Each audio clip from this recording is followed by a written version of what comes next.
All right, everyone.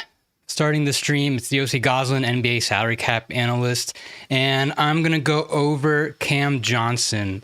I've been working on this one for a little while. Want to go over his market and just kind of go over some of the trades, some of the teams he's been linked to, because he's been linked to a bunch of teams, and kind of go over what are some frameworks that make sense to get him to those teams, and something that also makes sense for what the Nets are getting back.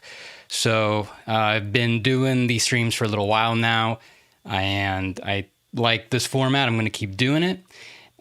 So if you haven't already, if you're watching this on YouTube, please subscribe.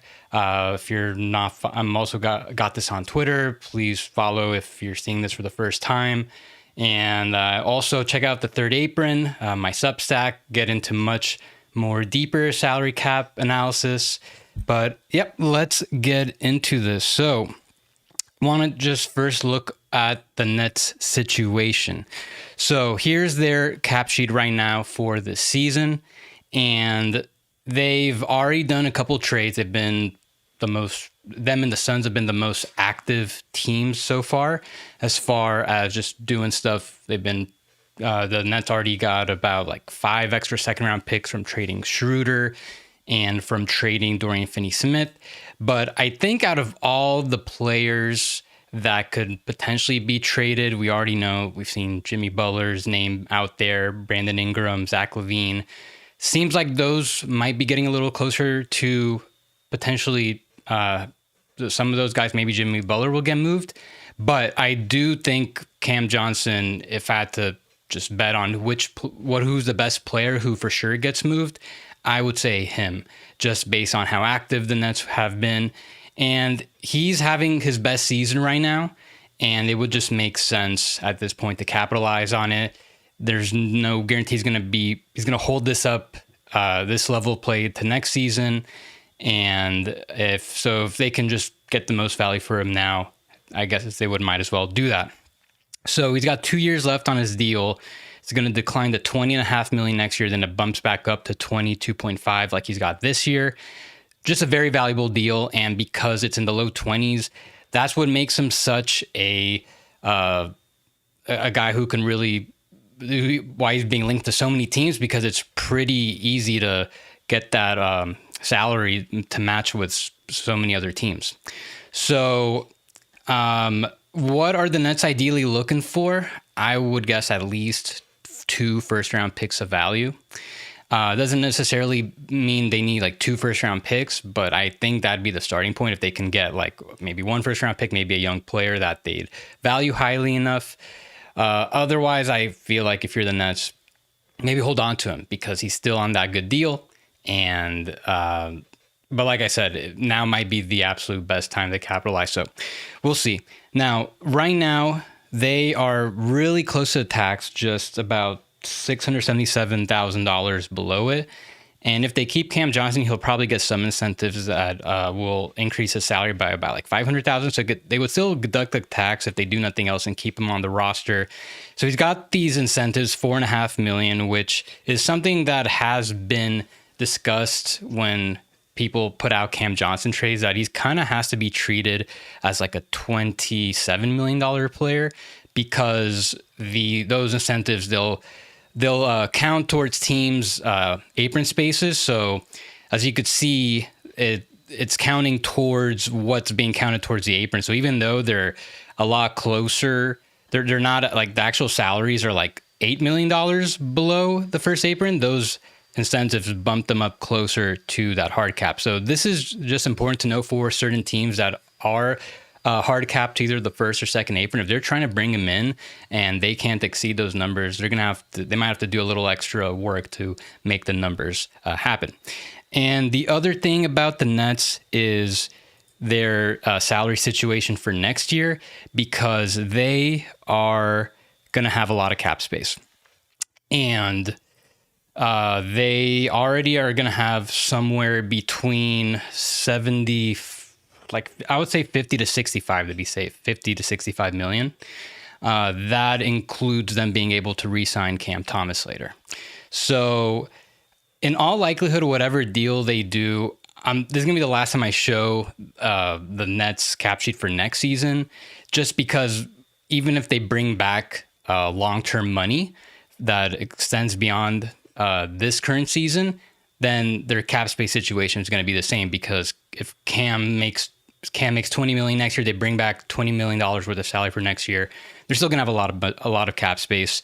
They don't really need more than this. So their whole cap space situation for next year will most likely be unchanged after they do these trades.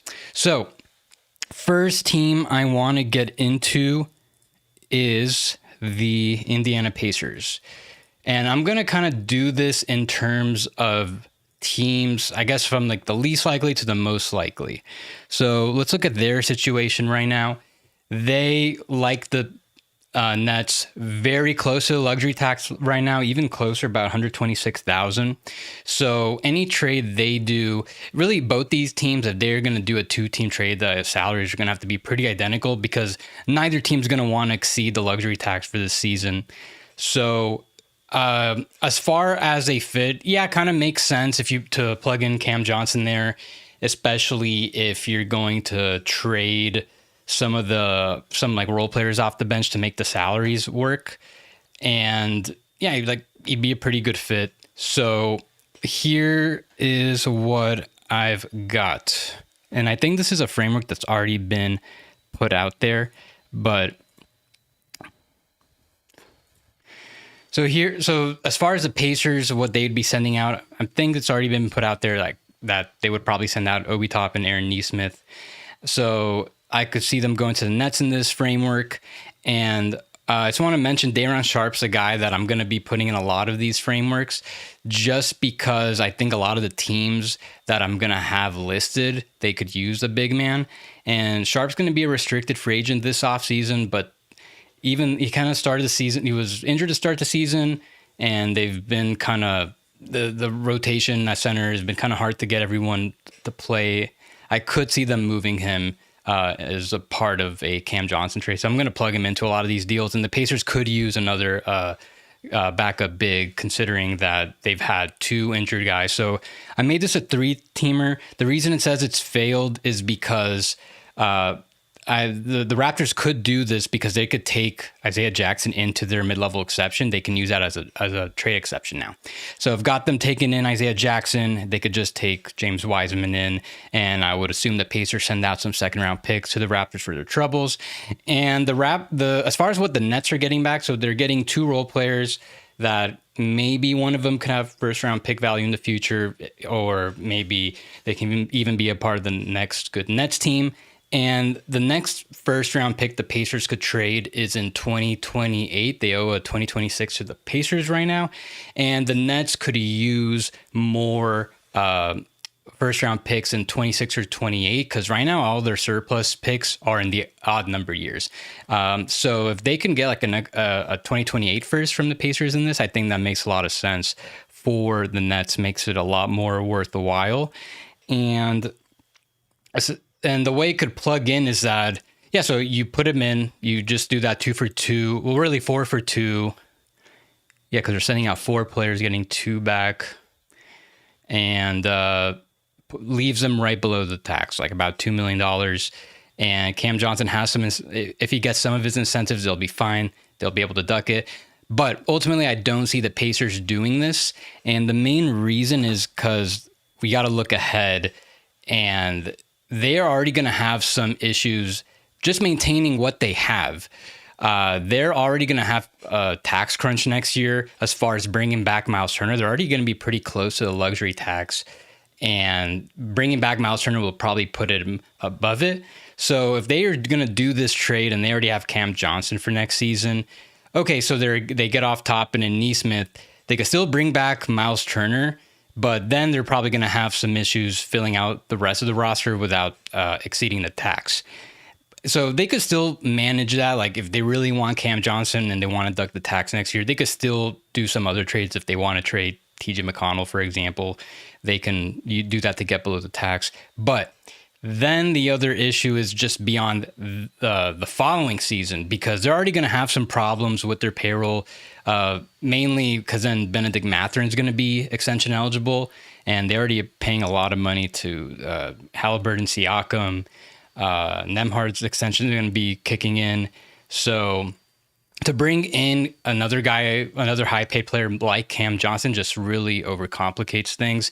I feel like their best bet might be just holding on to Aaron Nesmith, making a flat $11 million over these next 3 seasons. That might just be the best way to go about this. So that's Indiana. Next one I want to go over is a pretty interesting team, just because they made a lot of sense, probably earlier in the season, but now that their season's kind of more or less lost, it's probably not going to happen. But I got inspired mainly from this article from Adam Aronson. He's just talking about the Sixers. And earlier in the offseason, when they did all their moves, they signed KJ Martin to a contract that's basically just so they could trade him later again.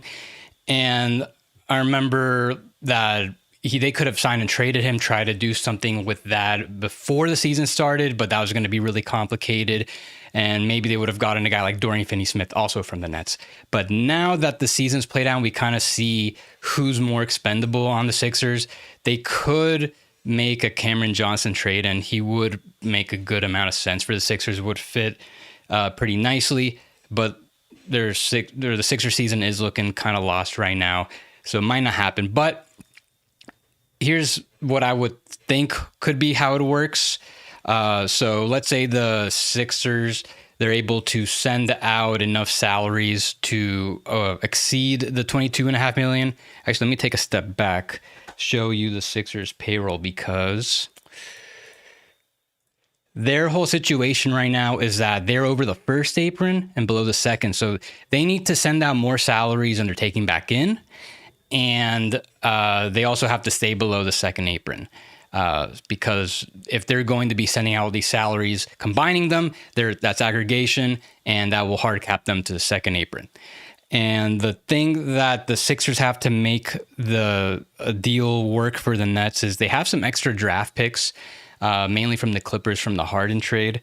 So there could be something there. But here's the framework I've got. I've got the Sixers getting Cam Johnson and Daron Sharp, and then they're sending out 5 players not only to help match the salaries to get Cameron Johnson, but also to stay below the second apron. So then I got another team like the Jazz involved where they could just absorb Eric Gordon and Reggie Jackson.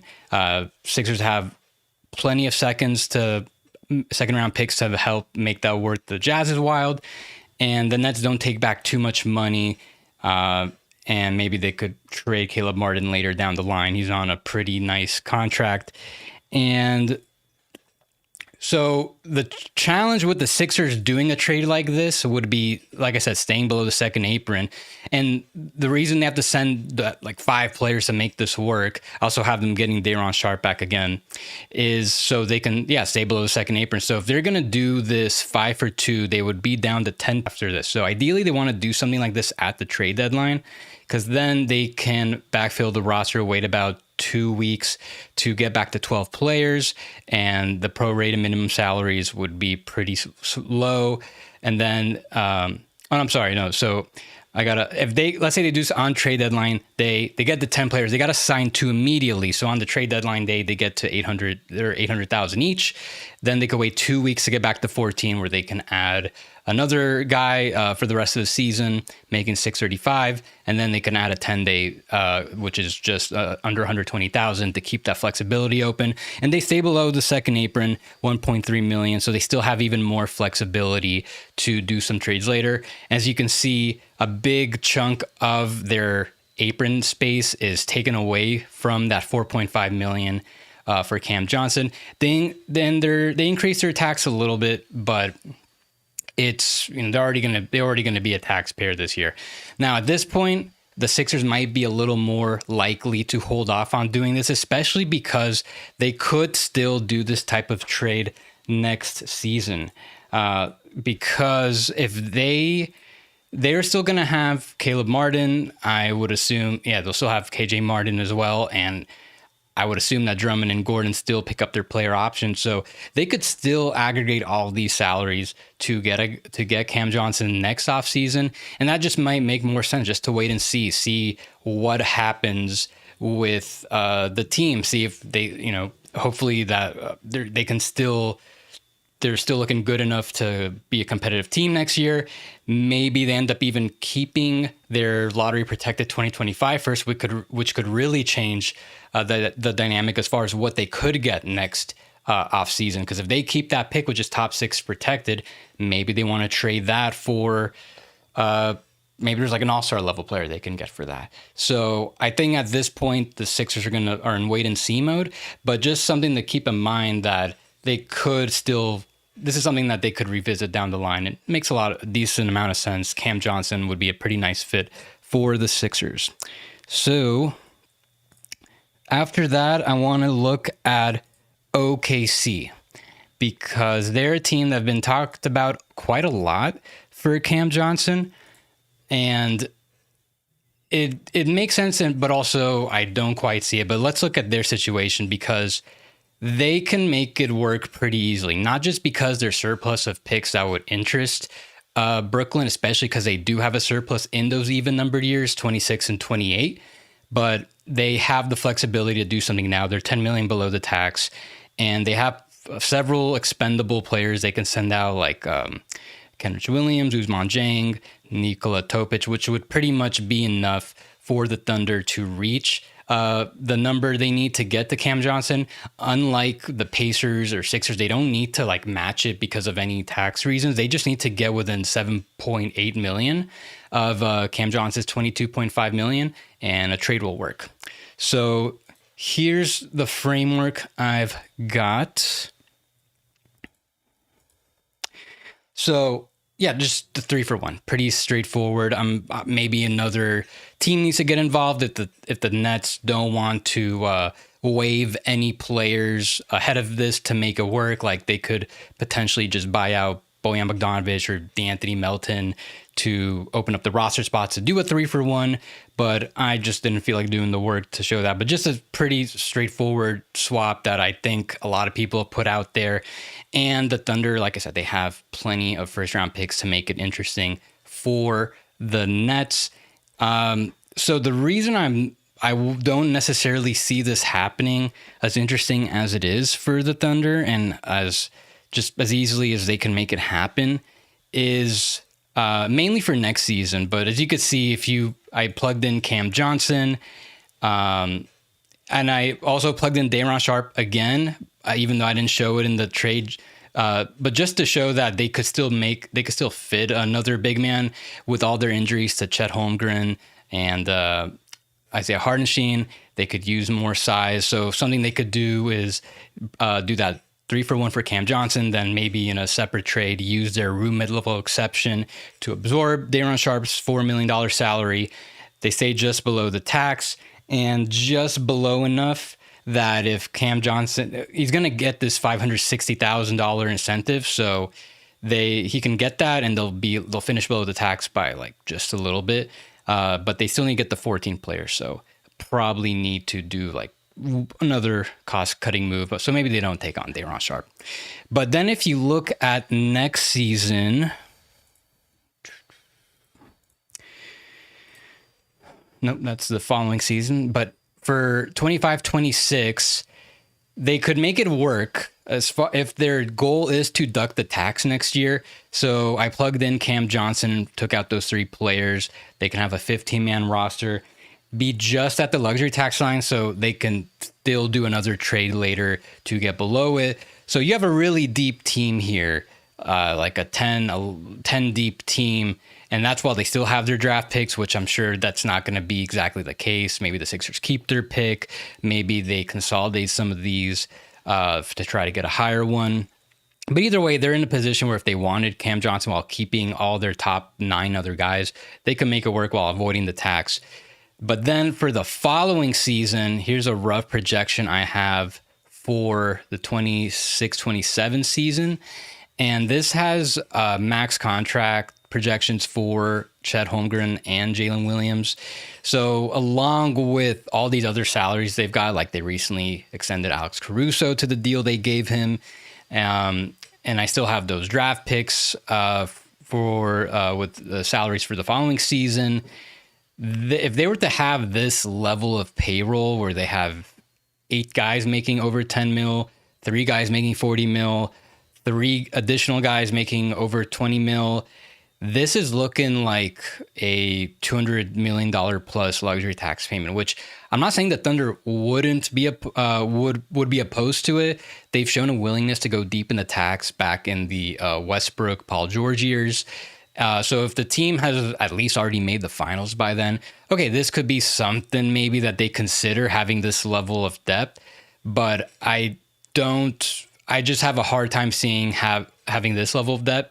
In which case, I'm not sure they want to have Cam Johnson at $20 million, who probably, I'm not even sure if he's going to start there if they bring him in with all these other players they have. But at the same time, they did the same thing with Alex Caruso. They're going to have him making $20 million a year to play 20 minutes per game. And he might not even play that many games with some of his injury history. So that's OKC. I've got about 4 more to go. So here is one that was really interesting to me. Wrong thing. Back when last week there was this article from The Athletic about the Cavs' interest in Cam Johnson, which kind of opened my mind because with the Cavs, the whole thought process was, okay, are they going to be willing to trade? I didn't even open it. Are they going to be willing to trade one of their top 4 guys for a starting wing? I don't think that's happening based on how good they've been. But maybe there's something they can do to get a high level wing like Cam Johnson without really not even trading their core guys, but maybe keeping like all their top rotation guys. So this was from Joe Varden, and he talked about how the Cavs ideally would want to keep their top 8 players while bringing in a guy like Cam Johnson. So if we look at what that might be, because I kind of have an idea who those top 8 would be considered. You've got their top 4 guys, and then I would imagine just based on how these guys have been playing, LeVert, Strus, Dean Wade, and Ty Jerome, I would imagine that makes up the top 8. So if they're trying to keep all 8 of those guys, then you're probably looking at moving Okoro, Niang as the main salary to get the money to work for Cam Johnson.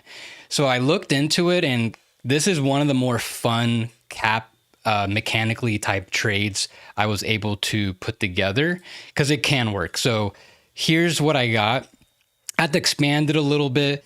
But essentially, they're going to have to, Okoro and Niang makes the money work where they can send those 2 players out and get back Cam Johnson.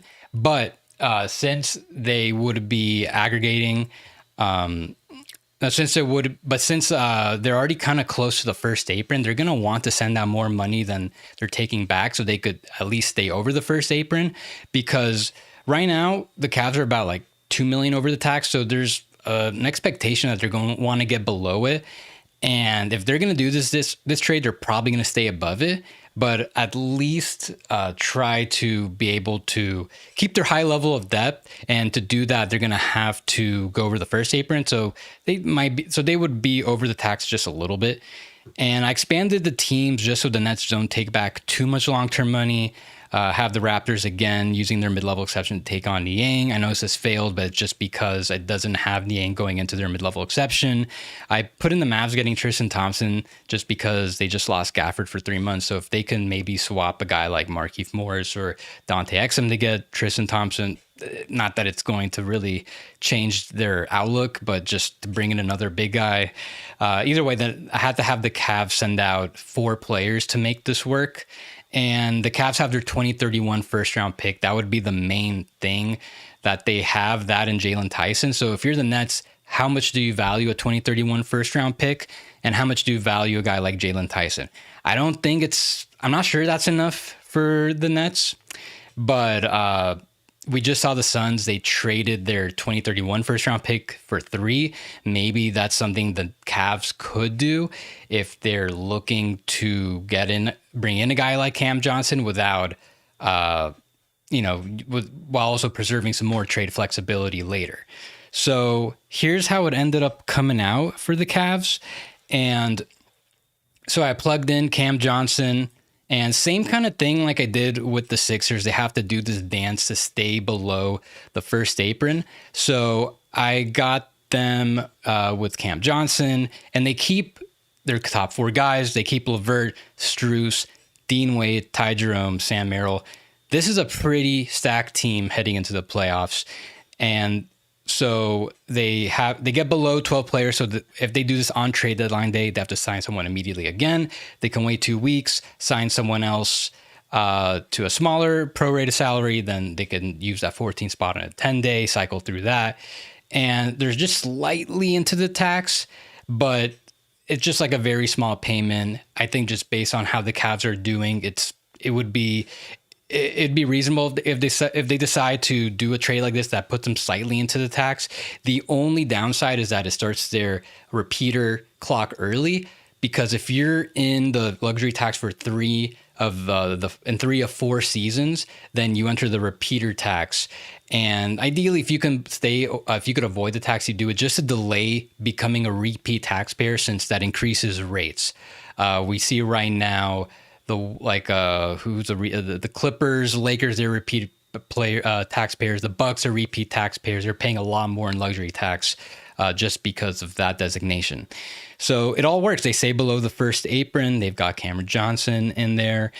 And then, like I said, though, this is going to expedite their timeline a little bit. So if they're probably going to be taxpayers next year, anyways.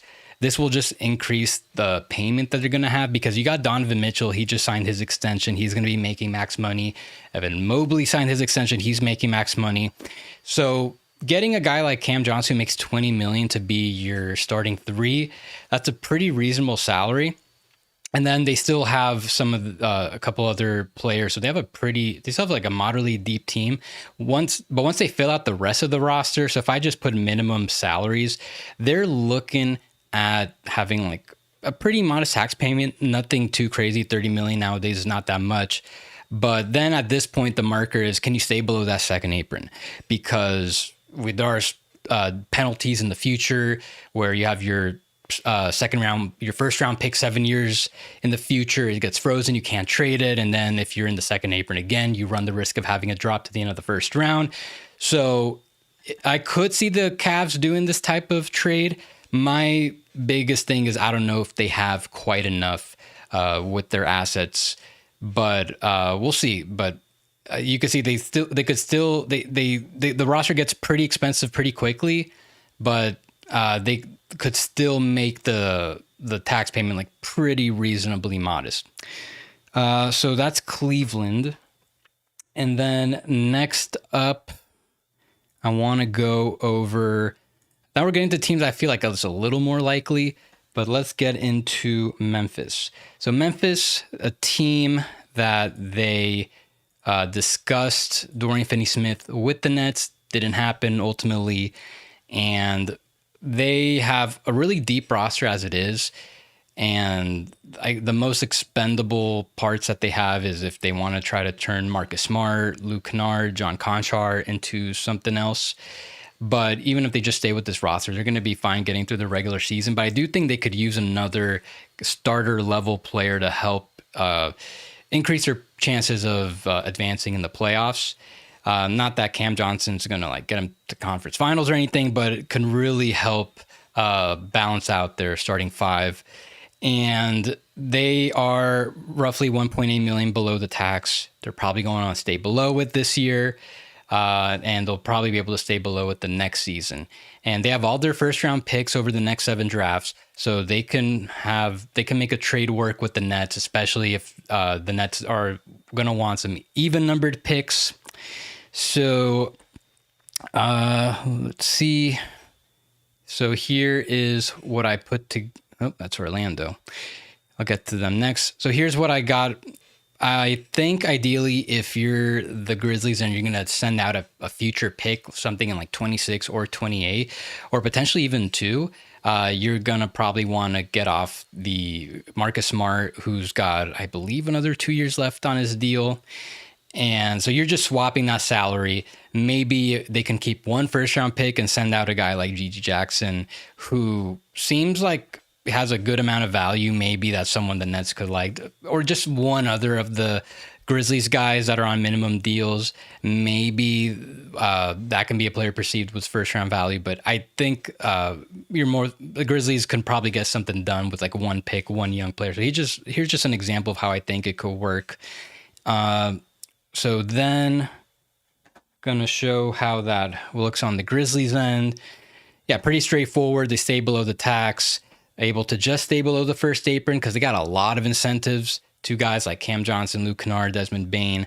So it works for this year. As far as the following season, it's actually like it works pretty well because then you replace Smart with Cam Johnson's salary, and they still have a lot of flexibility. They're about $30 million below the tax with almost full roster. They still have enough flexibility to re-sign Santi Aldama, give him like a full mid-level exception type salary, and even use their mid-level exception on another guy or increase payroll with trade. So the Grizzlies are in an interesting spot where they could make this type of trade and still do a couple more things to get their roster even more, even deeper for the next season. So that's Memphis. So now I'll touch on Orlando, which you saw briefly when I pulled them up. So Orlando, pretty interesting. No, wrong one. So with Orlando, they have been pretty. They haven't been a team to do any super aggressive moves, and I feel like if they were to get a guy like Cam Johnson, that would be like relatively aggressive for what they've done. Like getting Kentavious Caldwell-Pope was like the biggest thing they've done to improve the roster. Without that, didn't have anything to do with the draft.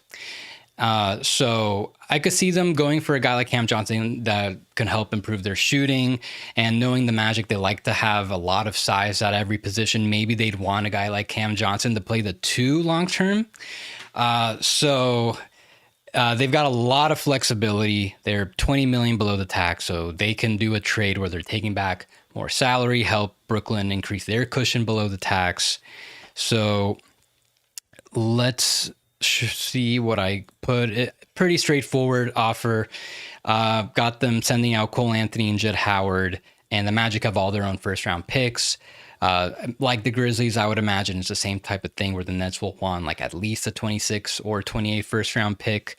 And I've also got the Nets taking back Trendon Watford just because just with the injuries that they've had this year at the front court, losing Mo Wagner for the rest of the season, they could use a guy like him or Day'Ron Sharpe to round out the roster. So pretty straightforward. Cam Johnson in, those other guys out.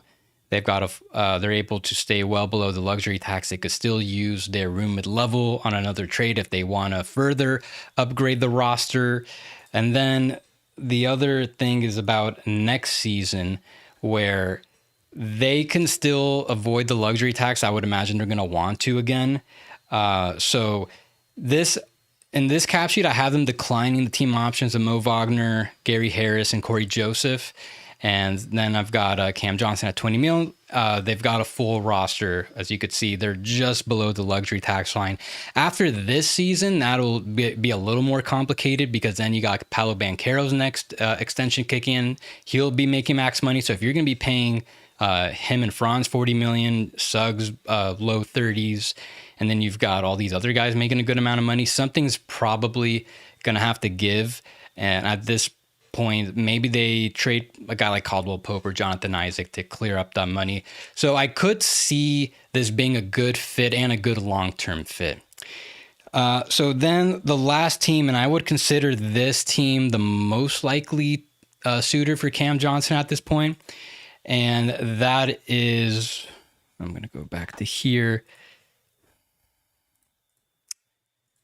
the Kings. And I know there's some reporting today that suggests that they're not close and they haven't been talking and then something might not happen. But I still feel like, just looking through everything, that this is the most likely trade to happen. So the Kings, they're on a huge run after all the drama they had last month. They fired Mike Brown. They were on a big losing streak, and they've been able to turn things around. Largely, I think a big part of it is just that they were so bad in the clutch. They had to.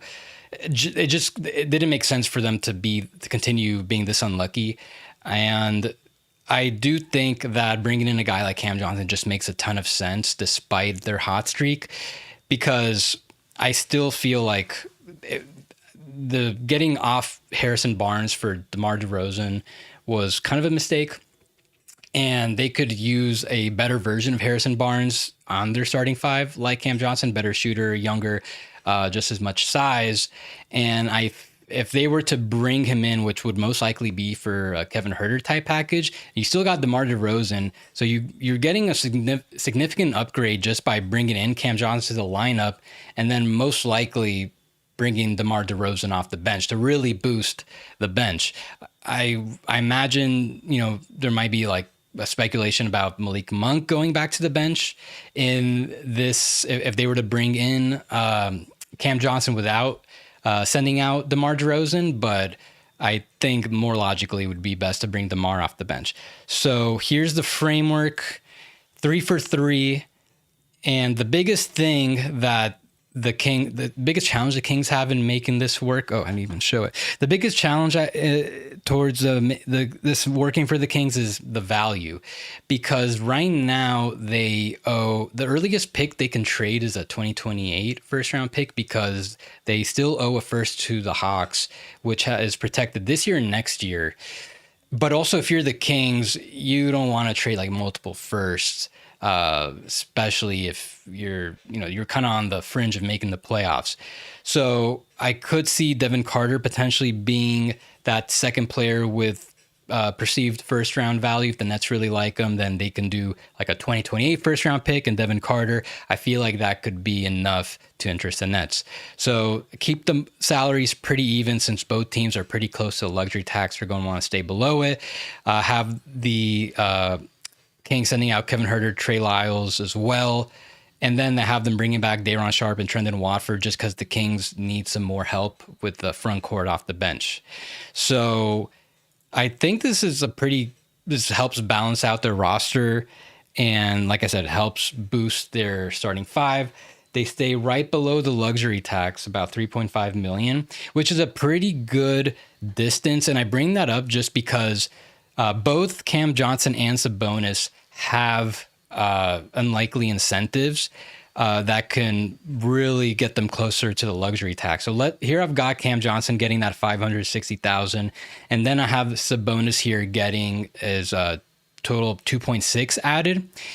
He gets 1.3 for making the All-Star team. I feel like he's probably going to get that, and another 1.3 million for being All-NBA, which he got it last year, so I could see him getting voted again.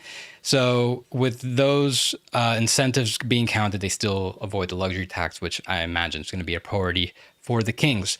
So I think he can really, like, if you're trying to pick a team that Cam Johnson can help the most, I feel like it's the Kings. And then you plug him in for next season, and you can so here I've just have them with 8 players, and they could still re-sign I forgot who their top free agent is next summer, but they could still use their mid-level exception.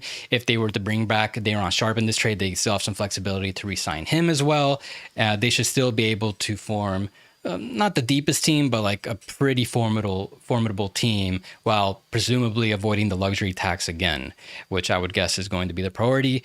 But then you can also do some other trades. Maybe you can trade DeRozan by then, try to save some money, get a cheaper player than that $25 million. But then after this season, they're definitely going to need to make some payroll reducing trades, just because after this season, the 25-26 season, Keegan Murray is going to be extension eligible. He's going to command a good amount of money. And so if you can ideally offload DeRozan, then you have your top 5 guys all getting paid. Obviously, a lot is up in the air with the Kings beyond this season with the De'Aaron Fox rumors, because if he gets traded, then they'll definitely save a lot of money, and that could resolve that issue there. So there it is, a different format. I just wanted to go over one particular player and all the different places he's been linked to and try to go over what a trade would look like. So thanks for watching. UFC Goslin, NBA salary cap analyst. And if you haven't already, please subscribe to, if you're watching this on YouTube, and please check out the Third Apron. I got a lot of good stuff coming up as we get closer to the trade deadline.